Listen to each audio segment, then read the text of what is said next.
I pretended my husband was abusive so I could leave him for a coworker, and when the truth came out, everyone in my life cut me off completely, including my own sister who works at a domestic violence shelter. I destroyed a good man's reputation and made a mockery of real abuse victims for someone who dumped me the moment people discovered I was a liar, leaving me completely alone and universally despised. I'm Claire, 30, was married to Ryan, 32, for 6 years. Ryan was the gentlest man I'd ever met, never raised his voice, never showed any signs of aggression or controlling behavior. He was supportive, loving, and devoted to our marriage in ways I'd started taking for granted after years of comfortable routine. The problem was that comfortable had become boring. Ryan worked as an accountant, came home at the same time every day, watched the same shows, wanted the same quiet life we'd been building together. I felt restless and unfulfilled, like I was sleepwalking through my 30s instead of actually living. That's when I started getting closer to Michael at work. He was everything Ryan wasn't: spontaneous, exciting, charming in ways that made every conversation feel electric. Michael was recently divorced, always had stories about interesting places he'd traveled, made me feel like there was a whole world of excitement I was missing. The emotional affair started gradually. Coffee breaks that lasted too long, text conversations that continued after work hours, compliments about my appearance that Ryan had stopped giving years ago. Michael made me feel attractive and interesting, like I had potential beyond suburban housewife that Ryan had never recognized. When Michael started suggesting I deserved better than my boring marriage, it felt validating instead of inappropriate. He'd ask why I stayed with someone who didn't appreciate my intelligence, who never planned spontaneous dates, who seemed content with a routine that was slowly killing my spirit. I started complaining about Ryan more, both to Michael and to friends and family. Small annoyances became major character flaws in my retelling. Ryan's quiet nature became evidence that he didn't care about my feelings. His predictable routine became proof that he was controlling and didn't want me to grow as a person. But nobody seemed particularly concerned about my marriage complaints.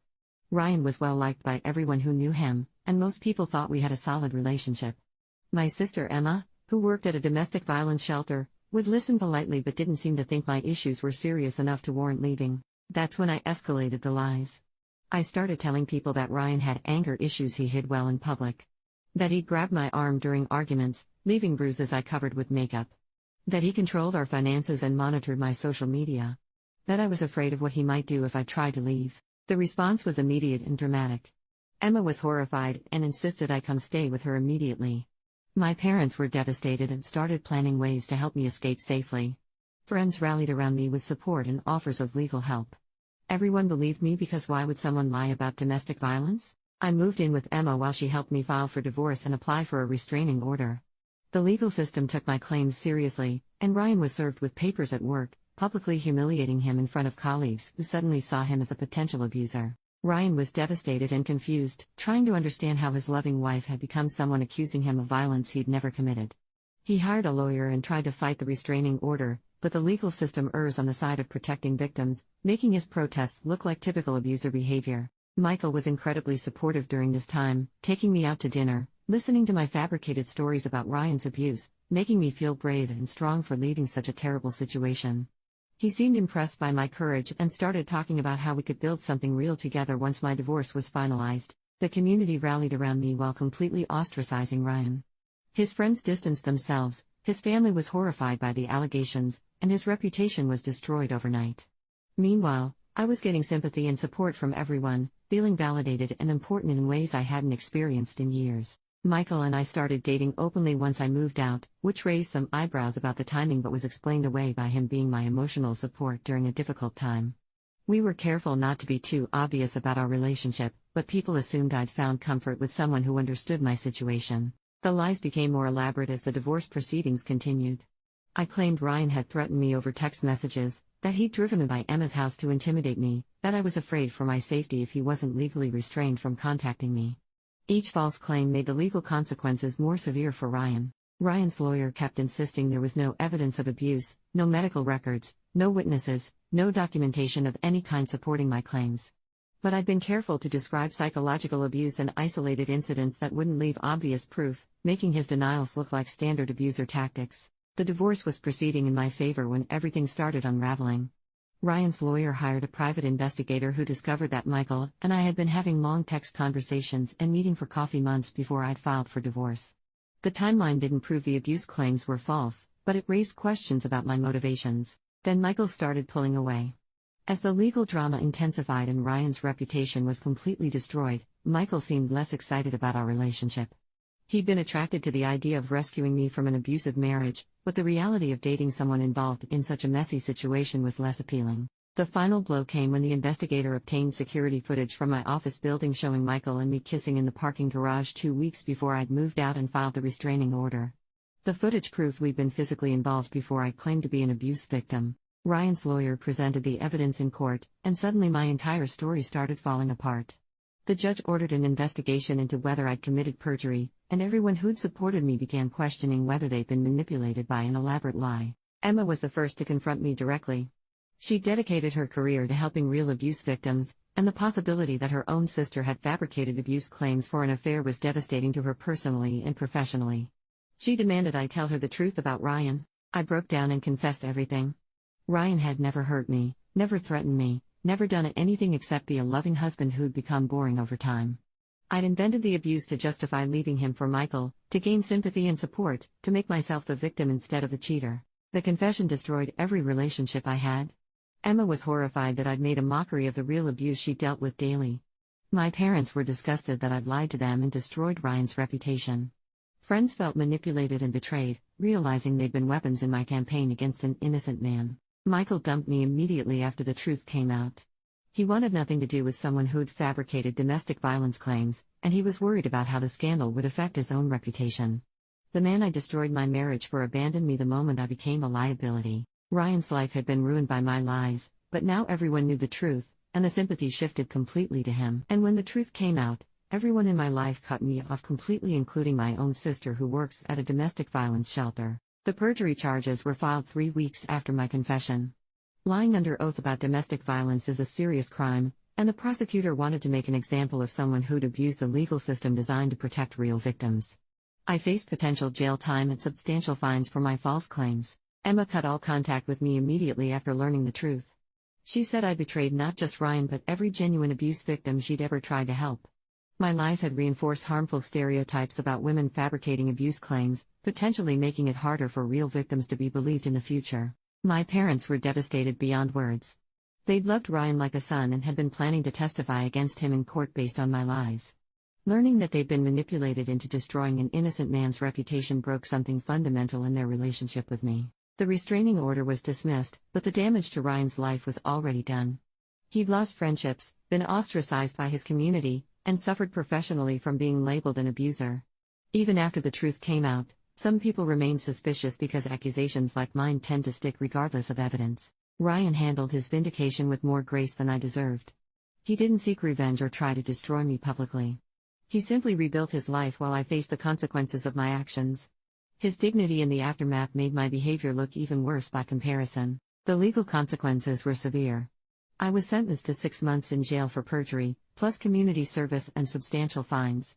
The judge said my actions had wasted court resources and potentially undermined legitimate abuse cases, calling my behavior a betrayal of vulnerable women everywhere. Jail was a nightmare of isolation and regret. Other inmates had little sympathy for someone who'd fabricated domestic violence claims, and the guards treated me with obvious disdain. I had months to think about how I destroyed multiple lives for someone who'd abandoned me the moment things got complicated. Michael had moved to another city during my legal proceedings, wanting to distance himself from the scandal entirely. He blocked me on all social media and refused to return my calls. The man I thought was worth destroying my marriage for had disappeared completely when I needed support most. My career was over.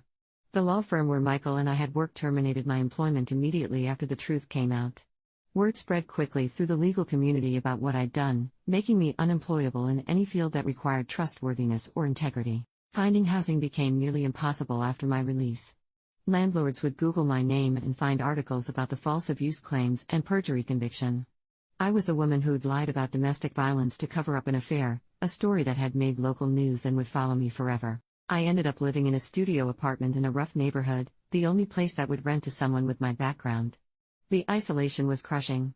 No friends, no family contact, no romantic prospects, just daily reminders of how completely I destroyed my life for temporary excitement. The financial consequences were devastating. Legal fees, fines, and lost income had drained my savings. I was working minimum wage jobs and struggling to cover basic expenses while dealing with the ongoing professional consequences of my criminal record. Ryan started dating someone new about a year after our divorce was finalized. Her name was Sarah, and she was a nurse who specialized in trauma care. She understood what Ryan had been through and helped him heal from the damage I'd caused. They looked genuinely happy together in photos I probably shouldn't have been looking at. The domestic violence advocacy community treated me like a pariah. My sister's colleagues knew who I was, and my case had become a cautionary tale in their training about false allegations. I'd made their already difficult work harder by giving ammunition to people who doubted real victims. Social media became impossible to navigate. The story had spread beyond my immediate community, and strangers would recognize my name and share their opinions about women who lie about abuse. The comments were brutal and constant, ensuring I could never escape public judgment. Dating was completely off the table. Any potential partner would quickly discover my history, and most decent men wanted nothing to do with someone who'd fabricated abuse claims against their ex-husband. The few who didn't care were typically troubled themselves, creating more problems I couldn't handle. The psychological impact was crushing. I'd lost my marriage, my family, my career, my home, and my reputation for someone who'd forgotten I existed the moment I became inconvenient. The cost-benefit analysis was staggering in how badly I'd miscalculated every aspect of the situation. Ryan married Sarah 3 years after our divorce. They had a beautiful ceremony attended by all the friends and family who'd cut me out of their lives. He was building the kind of stable, happy life I'd thrown away, while I faced permanent consequences for choices that had benefited no one. My parents sent a card on my birthday each year but refused all contact beyond that basic acknowledgement. They'd been traumatized by having to reconcile their love for me with their horror at what I'd done. The relationship was permanently damaged by my lies. Emma never spoke to me again. She dedicated her life to helping abuse victims, and my actions had betrayed everything she stood for professionally and personally.